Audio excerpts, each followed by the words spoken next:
Assalamu alaikum, dear students. Here is Kumail Haider, and welcome to the Octahedron Chemistry classes. Last lecture में हमने chapter number 1, class 10 chemistry according to the new syllabus of Federal Board हमने start किया हुआ था. उसमें हमने last lecture में methods and the principle in the chemistry को complete किया था बेटा. आज अगला topic है इस chapter का, that is known as historical model of atom. ठीक है, आज का टॉपिक क्या है बेटा? Historical model of atom. अब इस टॉपिक के अंदर हम कुछ एडवांस चीजें पढ़ेंगे. जो शुरू के कॉन्सेप्ट थे उनको वो खत्म होने के बाद कुछ नए मॉडल्स या कुछ नए थ्योरीज एटम के हवाले से आ गए, उनको थोड़ा सा हम यहाँ पे डिस्कस करेंगे. ये वही मॉडल्स है जो आप लोगों ने 9th ग्रेड में भी पढ़ी है. 9th लेवल पे आप लोगों ने डिटेल में पढ़ा है, जैसे कि रदरफोर्ड है, प्लम पुडिंग है और बोहर के मॉडल्स को पढ़ा हुआ है. तो यहाँ पे थोड़ा सा हम इनको देखेंगे और एक चीज ये सीखेंगे कि भाई एक साइंटिफिक नॉलेज के अंदर जो है नए एविडेंसेस के बाद चीजें कैसे चेंज हो जाती है, ये चीजें हमें बेसिकली देखना है. तो हेड यहाँ पे मैंने दिया हुआ है हिस्टोरिकल मॉडल ऑफ एटम का. इसमें एक लाइन में लिखी है बेटा कि scientist have changed their idea, ठीक है, about what atom look like. देखें, साइंटिस्ट ने क्या किया, अपने आइडिया को चेंज कर दिया एटम्स के हवाले से कि एटम कैसे दिखता है, एटम को हम कैसे देखते हैं थ्रू मेनी एक्सपेरिमेंट्स. बेसिकली बहुत सारे एक्सपेरिमेंट परफॉर्म होने के बाद जो एटम का ख्याल था ना बेटा एटम के बारे में, वो चेंज हो गई. उसमें सबसे पहला रोल है बेटा किसका? प्लम पुडिंग का. प्लम पुडिंग ने बेसिकली 1904 में, sorry not plum pudding, plum pudding model को जिस बंदे ने पेश किया था वो बेसिकली 1904 में जे थॉमसन ने बेसिकली ये मॉडल पेश किया था. प्रेजेंटेड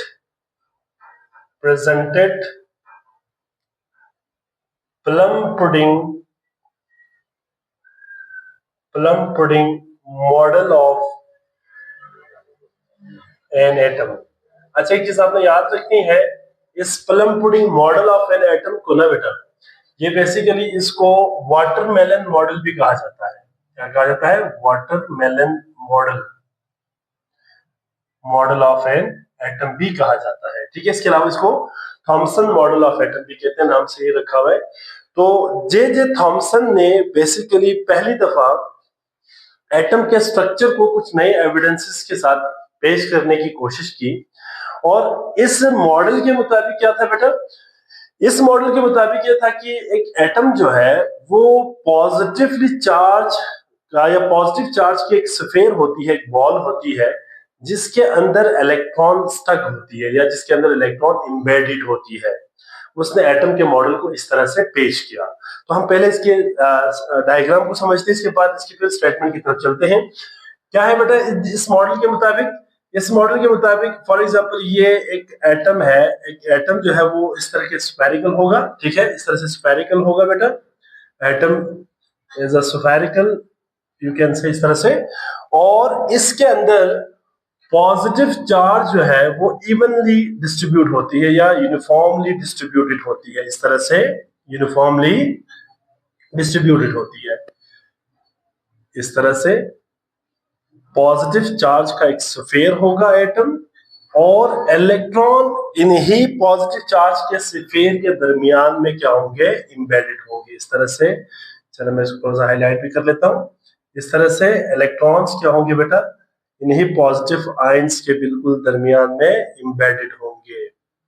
ये बेसिकली थॉमसन का ख्याल था अबाउट एटम. ठीक है, पहला मॉडल है एटम के हवाले से प्लम पुडिंग मॉडल. ठीक है, इस तरह से क्या होगा बेटा? एटम का मॉडल होगा. और इसमें बेसिकली ये जो आपको दरमियान में नजर आ रहा है, दीज आर बेसिकली, जो रेड कलर में मैंने शो किया, these are positive charge and the electrons are basically embedded in it. तो इसका स्टेटमेंट क्या बनेगा बेटा? इसका स्टेटमेंट अगर हम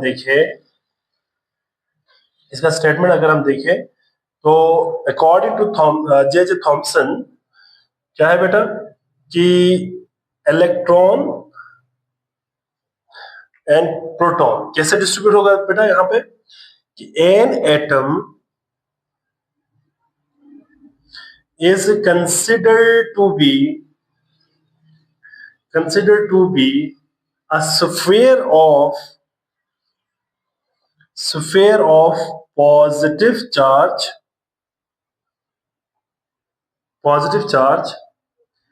in which the positive charge is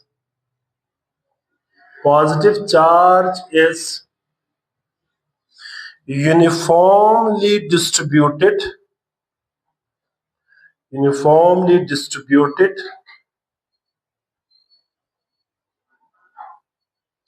over an atom, and the electron are embedded in it। ये बेसिकली क्या था, जे थॉमसन का ख्याल था, ठीक है। और इस ख्याल के मुताबिक क्या है बेटा, एक एटम जो है वो क्या है, पॉजिटिव चार्ज का एक स्फीयर है जिसमें पॉजिटिव चार्ज यूनिफॉर्मली डिस्ट्रीब्यूटेड होगा और उसके दरमियान में इलेक्ट्रॉन्स क्या होंगे, स्टक होंगे। इसको उन्होंने और थोड़ा सा डिटेल में बताने की कोशिश की है, उसमें भी मैं थोड़ा सा आपको ये क्लियर करता हूं कि the structure of an atom is like a plum pudding, या इसमें उन्होंने कहा कि वाटरमेलन, ठीक है, प्लम पुडिंग या वाटरमेलन, ठीक है, जस्ट लाइक वाटरमेलन या प्लम पुडिंग की तरह होगा एटम का स्ट्रक्चर। अब इसको वाटरमेलन की तरह क्यों कहा, इसको थोड़ा सा मैं आपको समझाता हूं बेटा। ये इसलिए कहा कि फॉर एग्जांपल अगर आपने वाटरमेलन खाया है तो आपने देखा होगा बेटा कि वाटरमेलन के अंदर जब आप वाटरमेलन को इस तरह से काटते हैं तो आपको यहाँ पे ना एक रेड कलर का पार्ट मिलता है जो कि हम खाते हैं, एडिबल पार्ट होती है बेटा, ये वाला एडिबल पार्ट, ठीक है। और इनके सीड्स बिल्कुल इन रेड पार्ट के दरमियान में स्टक होती है। आपने ये चीज देखा होगा, ऑब्जर्व किया होगा, अगर नहीं किया हुआ तो आप एक दफा करके देख लीजिएगा, आपको यहाँ से क्लियर प्लम पुडिंग मॉडल समझ आएगा। ये इस तरह से होता है, आप जब इस वाटरमेलन को काटते हैं तो जस्ट लाइक दिस शेप बनती है, और इस शेप के अंदर ना बेटा जो इलेक्ट्रॉन्स होंगे उसको शो करने के लिए जो सीड्स है ना वो ऐसा, देखिए जरा यहाँ पे ये सीड्स है, बेसिकली इस तरह से सीड्स क्या है, बिल्कुल इनके दरमियान में एम्बेडेड होती है, इस तरह से इलेक्ट्रॉन्स एम्बेडेड होती है इस तरह। तो यहाँ पे यही चीज बताने की कोशिश किया है प्लम पुडिंग कि जो रेड एडिबल पार्ट है ना बेटा, रेड एडिबल पार्ट ये क्या चीज है बेटा, दीज आर पॉजिटिव चार्ज, ये पॉजिटिव चार्ज है। और जो यहाँ पे आपको सीड्स नजर आ रही है, सीड्स आर बेसिकली क्या है बेटा, बेसिकली सीड्स आर इलेक्ट्रॉन। ये इलेक्ट्रॉन है जो कि क्या होता है, नेगेटिवली चार्ज होती है, नेगेटिवली चार्ज। तो ये बेसिकली प्लम पुडिंग का ख्याल था बेटा एटम के हवाले से। और ये जो मॉडल है ये बेसिकली पहला मॉडल था एटम के हवाले से, ठीक है, क्योंकि इससे पहले एटम के हवाले से जो बातें थी वो ये थी बेटा कि एटम जो है ना वो ब्रेक नहीं हो सकता। बेसिकली सबसे पहले इसके ऊपर लुसिपस और डेमोक्रिटस, ये दो ऐसे साइंटिस्ट थे, ठीक है। इन दोनों का बेसिकली सबसे पहला आइडिया था एटम के हवाले से। अगर आप ओल्ड कॉन्सेप्ट की तरफ चले जाए तो शुरू में एटम के हवाले से लुसिपस और डेमोक्रिटस ने अपना कंट्रीब्यूशन दिया था। इसमें basically Leucippus was the teacher of Democritus, और मजे की बात यह कि एटम का नाम एटम ही डेमोक्रिटस ने रखा था, and the word was derived from Greek word that is Atmos. Atmos का मतलब क्या होता है, इनडिविजिबल, जो ब्रेक नहीं हो सकता। वहां से ये बात निकली थी, ठीक है। इसके बाद 1904 में जे थॉमसन ने बेसिकली एटम के हवाले से पहला मॉडल पेश किया। अब यहाँ पर थोड़ा सा अगर मैं आपको हिस्ट्री बताऊं तो इसमें हुआ कुछ इस तरह से था कि 1904 से पहले ना 1904 से पहले एटम के अंदर इलेक्ट्रॉन और प्रोटॉन की डिस्कवरी हो चुकी थी। मतलब इलेक्ट्रॉन और प्रोटॉन, मतलब इलेक्ट्रॉन के ऊपर नेगेटिव चार्ज है और प्रोटॉन के ऊपर पॉजिटिव चार्ज है। ये इलेक्ट्रॉन और प्रोटॉन की डिस्कवरी जो है वो 1904 थॉमसन से पहले हो चुकी थी, या you can say plum pudding से पहले, प्लम पुडिंग मॉडल से पहले हो चुकी थी। अब इसमें बेसिकली जे थॉमसन की अपनी भी कंट्रीब्यूशन है चार्ज को निकालने में, ठीक है। इलेक्ट्रॉन के charge to mass ratio basically इसने फाइंड किया था इलेक्ट्रॉन के हवाले से। ये बेसिकली पूरी एक हिस्ट्री है। अगर मैं थोड़ा सा आपको इसका गाइड कर दूं तो सबसे पहले शुरू में सर विलियम क्रूक ने बेसिकली जो डिस्चार्ज ट्यूब एक्सपेरिमेंट परफॉर्म किया, उस डिस्चार्ज ट्यूब एक्सपेरिमेंट के नतीजे में बेसिकली इलेक्ट्रॉन डिस्कवर हुआ है। इलेक्ट्रॉन को डिस्कवर बेशक विलियम क्रूक ने किया, लेकिन नाम बेसिकली स्टोनी ने दिया था इलेक्ट्रॉन का, ठीक है। और चार्ज को फाइंड किया था पहली दफा मिलिकन ने, तो मिलिकन ने चार्ज को फाइंड किया। इसके बाद फिर इलेक्ट्रॉन के बाद फिर प्रोटॉन की बारी आई। प्रोटॉन को डिस्कवर किया था ई गोल्डस्टाइन ने, और इसका नाम प्रोटॉन रखा था रदरफोर्ड ने। तो मतलब ये पूरी एक स्टोरी है, पूरी एक हिस्ट्री है इसके ऊपर, मैं उसकी तरफ डिटेल में नहीं जा रहा। बहरहाल इसके बाद सबसे बड़ा प्रॉब्लम ये था कि भाई इलेक्ट्रॉन और प्रोटॉन डिस्कवर होने के बाद एटम के अंदर इलेक्ट्रॉन और प्रोटॉन कहां पे मौजूद है ये बताना बड़ा मुश्किल हो गया था उस जमाने में। तो बहुत सारे साइंटिस्ट ने अपना अपना मॉडल पेश किया। उसमें से एक था जे थॉमसन, जिसके मॉडल ने काफी चीजें क्लियर किया था शुरू में। मिसाल के तौर पर इसमें अगर एक आध बातें और भी अगर हम इसमें कर ले, तो इलेक्ट्रॉन और प्रोटॉन की जो है उसने पोजीशन बताने की कोशिश किया कि एटम के अंदर इस तरह से होता है। आज ये बात बाद में गलत साबित हुई, लेकिन कोशिश इसने शुरू किया था, मतलब राह दिखाया, एक रास्ता दिखाया कि भाई इस तरह से हम इसके ऊपर मजीद रिसर्च कर सकते हैं। इसके अलावा इसमें एक और चीज भी बड़ी क्लियर है कि प्लम पुडिंग मॉडल के नतीजे में ही ये चीज क्लियर हो गई कि एक एटम जो है वो न्यूट्रल पार्टिकल होता है, क्योंकि एटम के अंदर जो पॉजिटिव चार्ज और जो नेगेटिव चार्ज है वो आपस में इनकी मैग्नीट्यूड बराबर होती है। जब मैग्नीट्यूड बराबर होगी तो ओवरऑल एटम के ऊपर कोई चार्ज नहीं होगा। तो ये बेसिकली वहां से ये बात क्लियर हो गई थी। लेकिन इसके बाद इसकी प्लम पुडिंग मॉडल के बाद फिर जाहिर बात है रदरफोर्ड आया, ठीक है। और ये रदरफोर्ड बेसिकली 1911 में आया था, 1911 में, 1911 में एरन्स्ट रदरफोर्ड, लॉर्ड एवंस रदरफोर्ड इसका पूरा नाम है, रदरफोर्ड, इसने बेसिकली क्या किया बेटा, इसने स्कैटरिंग एक्सपेरिमेंट को परफॉर्म किया। इसने एक एक्सपेरिमेंट किया था, ठीक है, that was a scattering experiment, scattering experiment. और इस स्कैटरिंग एक्सपेरिमेंट के नतीजे में इसने बेसिकली क्या किया था, डिस्कवर किया था बेटा किसको, एटम के अंदर न्यूक्लियस को डिस्कवर किया, डिस्कवर्ड न्यूक्लियस, न्यूक्लियस को बेसिकली डिस्कवर किया था, ठीक है। अब अकॉर्डिंग टू रदरफोर्ड, हम सारे मॉडल को यहाँ पे नहीं पढ़ेंगे, ठीक है। रदरफोर्ड के मुताबिक यहाँ पे क्या था बेटा कि देखिए रदरफोर्ड ने किया क्या था, अगर मैं ब्रीफली अगर आपको बता दूं, इसने क्या किया था, थिन गोल्ड फॉइल लिया था, बहुत ही बारीक थिन गोल्ड फॉइल, जिसकी थिकनेस जो है वो 0.04 सेंटीमीटर था। इस थिन गोल्ड फाइल के ऊपर उसने अल्फा पार्टिकल्स को बम्बार्ड किया और उसने कुछ अपनी ऑब्जर्वेशंस देखी और उसके कंक्लूजन्स के बाद फिर फाइनली उसने एक मॉडल पेश किया था। अब उसमें उसने ये चीज देखा कि भाई एटम जो है वो सफेद नहीं है, पॉजिटिव चार्ज का सफेद नहीं होगा, बल्कि एटम के अंदर बहुत सारे जगह तो खाली होता है, लेकिन उसके दरमियान में सेंटर में एक डेंस पॉजिटिव चार्ज एरिया होगा, सेंटर होगा, जिसको उसने न्यूक्लियस का नाम दिया। तो मतलब रदरफोर्ड ने प्लम पुडिंग मॉडल को थोड़ा सा क्या कर दिया बेटा, मॉडिफाई कर लिया, और उसने कहा कि एटम जो है, atom is not a sphere of positive charge नहीं होगा, positive charge, rather than an atom occupy empty spaces, उसने कहा कि एटम के अंदर एम्प्टी स्पेसेस ज्यादा होंगे। और उसने क्या कहा बेटा कि a positive charge is present at the center of an atom. उसने कहा कि जो हाईली डेंस पार्ट है पॉजिटिव चार्ज की, वो बेसिकली एटम के दरमियान में होता है, सेंटर पार्ट।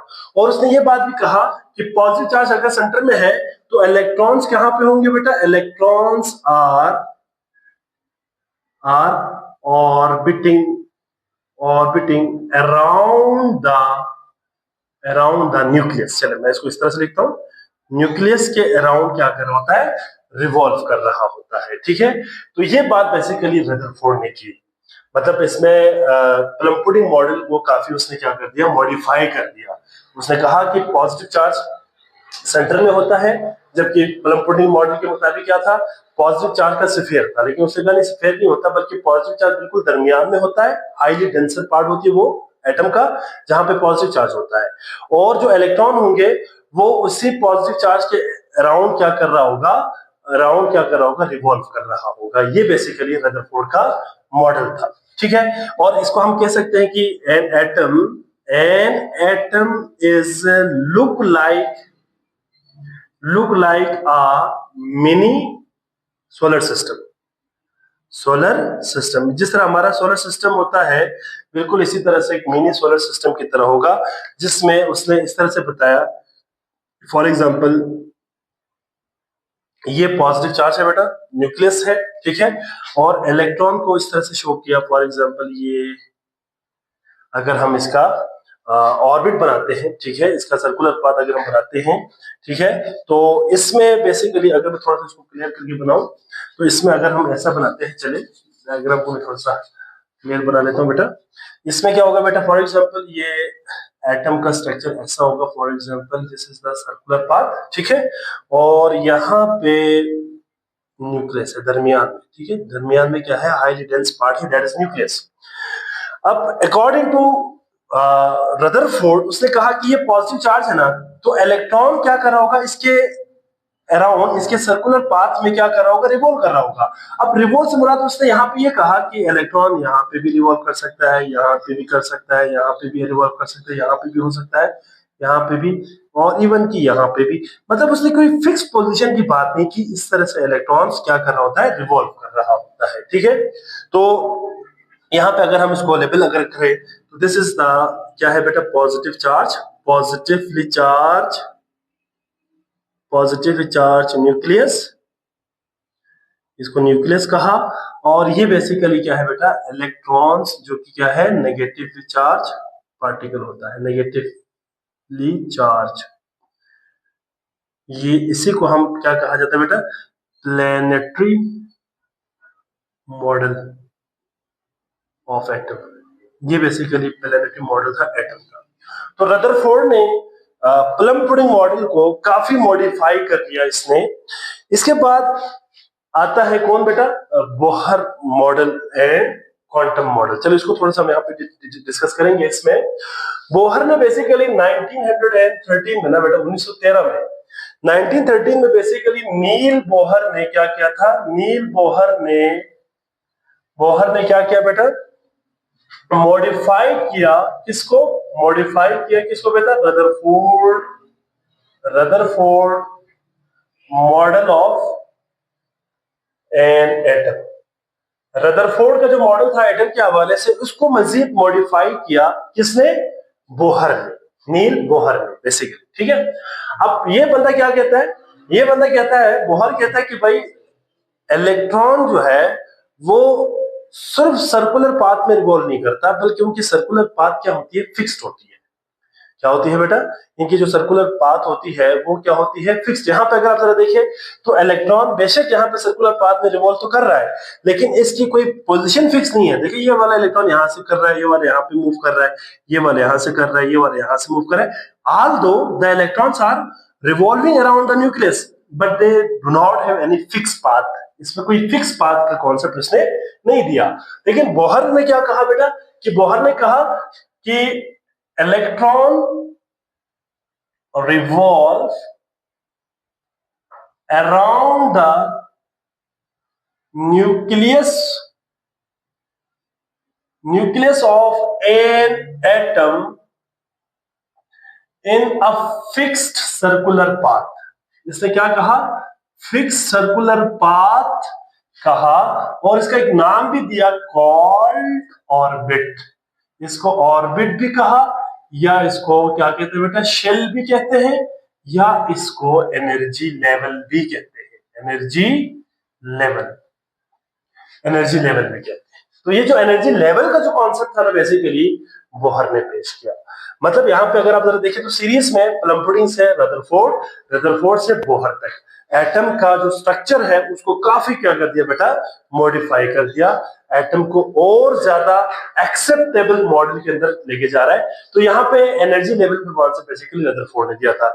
इसके मुताबिक क्या था बेटा कि अगेन वही बात है कि फॉर एग्जांपल ये न्यूक्लियस है तो इसके अंदर पॉजिटिवली चार्ज भी होंगे, ठीक है, इस तरह से पॉजिटिव चार्ज होंगे न्यूक्लियस के क्रॉस, ठीक है, और यहाँ पे इलेक्ट्रॉन्स क्या कर रहे होंगे, फिक्स्ड पाथ के अंदर क्या कर रहा होगा, इस तरह से रिवॉल्व कर रहा होगा। इस तरह से इलेक्ट्रॉन जो है वो फिक्स पाथ के अंदर क्या करेंगे, रिवॉल्व करेंगे। ये बेसिकली बोहर का मॉडल था। आप एक और अगर आसान अल्फाज में कहे तो बोहर मॉडल के मुताबिक ना बेटा एटम का स्ट्रक्चर बिल्कुल फ्लैट होता है, बिल्कुल फ्लैट, टू डायमेंशनल, 1 2 3 4 5 6 7 एंड 8। इस तरह से फॉर एग्जांपल अगर हम एटम को बनाए तो ये बेसिकली एटम होंगे, एटम का स्ट्रक्चर होगा, और इलेक्ट्रॉन की फिक्स सर्कुलर पाथ। यहाँ पे देखिए तो कोई फिक्स सर्कुलर पाथ नहीं है, यहाँ पे देखिए तो फिक्स सर्कुलर पाथ जिसको एनर्जी लेवल भी कहा, जिनको ऑर्बिट का नाम भी दिया। लेकिन इसी चीज को थोड़ा सा और मॉडिफाई कर दिया किसने बेटा, क्वांटम मॉडल ने। Quantum model of an atom. अब इस क्वांटम मॉडल के मुताबिक और ज्यादा इसको डेवलप कर दिया बेटा बोहर के मॉडल को। इसके मुताबिक एक कॉन्सेप्ट जनरेट हुआ, एक कॉन्सेप्ट आया हमारे पास, that is not a fixed circular path. इसका मतलब क्या था बेटा, इसमें इस मॉडल के मुताबिक नो फिक्स्ड सर्कुलर पाथ, इसमें कोई फिक्स सर्कुलर पाथ नहीं होगा, rather than the probability of finding an electron। मतलब इसने फाइंडिंग एन इलेक्ट्रॉन, इसने बेसिकली जो बात की ना बेटा वो ऑर्बिट से हट के किया, that was the concept of orbital. That was the concept of orbital. इसने ऑर्बिटल का कॉन्सेप्ट दिया कि भाई इलेक्ट्रॉन जो है वो फिक्स सर्कुलर पाथ में नहीं होगा, बल्कि उस सर्कुलर पाथ या जिसको ऑर्बिट कहा उसके अंदर ऑर्बिटल होंगे। वहां पे बेसिकली ये क्या कर रहा होता है, वहां पे ये बेसिकली मूव कर रहा होता है। तो एटम के मॉडल को और क्लियर कर दिया। तो इसकी फाइनल कंक्लूजन क्या बनती है बेटा कि ये तमाम चेंजेस अगर आप जरा गौर से देखें तो पहला प्लम-पुडिंग ने अपना एक मॉडल पेश किया, प्लम-पुडिंग ने अपना एक आइडिया दिया एटम के हवाले से ऐसा होता है, उस आइडिया को मॉडिफाई किया रदरफोर्ड ने, और उस रदरफोर्ड के मॉडल को मजीद मॉडिफाई किया बोहर ने, और बोहर के मॉडल को मजीद मॉडिफाई किया क्वांटम मॉडल ने। ठीक है, इस तरह से एक कंप्लीट आज हमारे पास एटम के हवाले से एक पिक्चर है जिसके मुताबिक हम एटम को अंडरस्टैंड करते हैं। तो यही चीज बेसिकली बताने का मकसद था कि ये तमाम चेंजेस जो है वो किस वजह से था बेटा, नए एक्सपेरिमेंट की वजह से, और उन नए एक्सपेरिमेंट की वजह से जो एविडेंसेस आई उसकी वजह से बेसिकली एटम का मॉडल यहाँ पे और क्लियरली हमें एटम के हवाले से क्या मिलेगा, इंफॉर्मेशन मिलेगा। तो यही बात मैंने यहाँ पे लिखा हुआ है कि जो आइडिया है ना साइंटिस्ट के एटम के हवाले से, वो मजीद एक्सपेरिमेंट की वजह से क्या होती गई, चेंज होती गई। ठीक है, तो ये था बेटा आज का हमारा लेक्चर। इसको जरा नोट कर लीजिएगा आप लोग, पहले इसको जरा इसका स्क्रीनशॉट ले लें पहले। ठीक है जी, आई होप सो आप तमाम बच्चों को समझ आ गए होंगे। ठीक है, ये आज का हमारा लेक्चर था। इसके बाद अगला पीरियोडिक टेबल के हवाले से है, और इसके बाद ये चैप्टर हमारा कंप्लीट हो जाएगा। तो आई होप सो आप तमाम बच्चों को समझ आ गए होंगे। अगर किसी बच्चे का कोई प्रॉब्लम है, कोई बात समझ ना आई हो, तो बेटा आप कमेंट बॉक्स में लाजमी क्वेश्चन कीजिएगा, वहां पे मैं आपको आंसर करूंगा। बाकी यहाँ पे हम अपने लेक्चर को स्टॉप करते हैं। अपना बहुत सारा ख्याल रखिएगा। अल्लाह हाफिज।